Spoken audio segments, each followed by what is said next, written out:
Róbert, hvers virði er þetta fyrir sambandið að fá heimsmeistarmótið hingað, 31? Fyrst og fremst er þetta náttúrulega bara gríðarleg viðurkenning fyrir handboltasambandið, hanglansambandið og félögin í landinu. Það að okkur sé treystir að halda jafn stórt mót á HM í samvinnu við Dani og Norðmenn er bara viðurkenning fyrir okkar starf og kannski stuða okkur á alþjóða vettvangi. Það er svona kannski stærsta fréttin í þessu og bara viðurkenning fyrir íþróttasamfélag á Íslandi að okkur sem landi sé treyst í þetta. Og þið treystið ykkur í þetta svona í ljósi reynslunar frá því síðast þó að 30 ár síðan reynda liðin? Já, náttúrulega munum núna á kannski 95 fyrst og fremst við erum ekki að halda móti í heilsinni. Við munum halda 2 riðla og 1 milliriðil og með okkar áætlanir með nýrri þjóðarhöll sem er algjört grundvallaratriði fyrir þessu, þá á þetta að ganga upp og vel það. Já, þetta var lengi náttúrulega minnlegur steinnum háls sambandsins fyrra mótahald. Já, vissulega og sambandið var lengi að ná sér.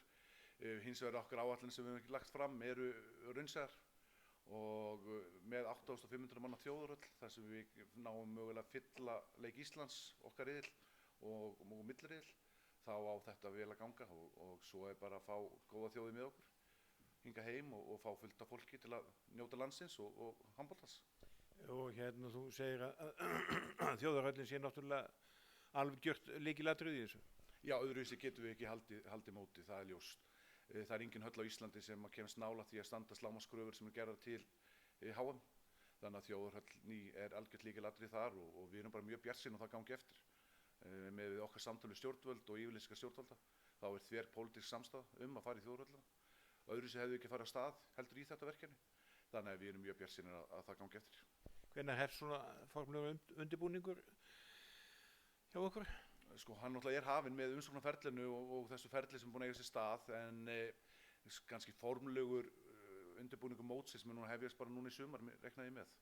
Við munum fá inn með okkur verkefnastjóra og hefja vinnuna því að þó þetta séu 7 ár, þá verður þið rosalega fljót að líða.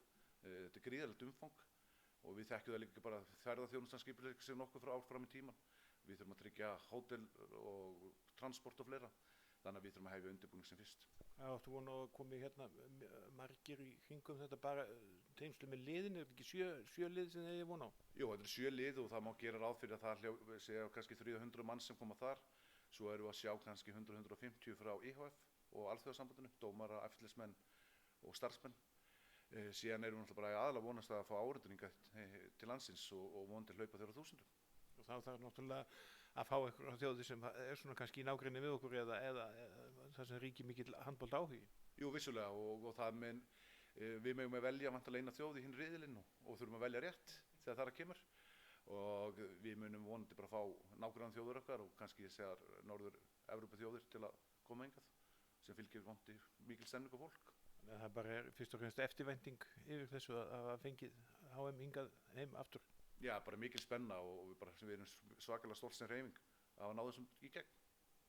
Hver er svona, það er náttúrulega langt í þetta ennþá, en hver er svona áætlaður kostnaður?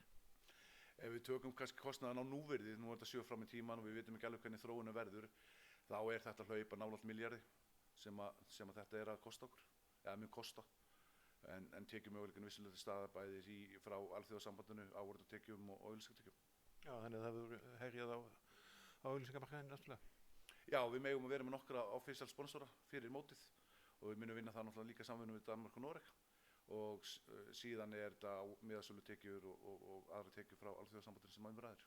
Sjónvarpsrétturinn sem var í uppnámi síðast, nú er hann bara í höndum alþjóðasambandsins og ekkert vesen. Já, við þurfum ekki að hafa mikla áhyggjur af því allan í bili.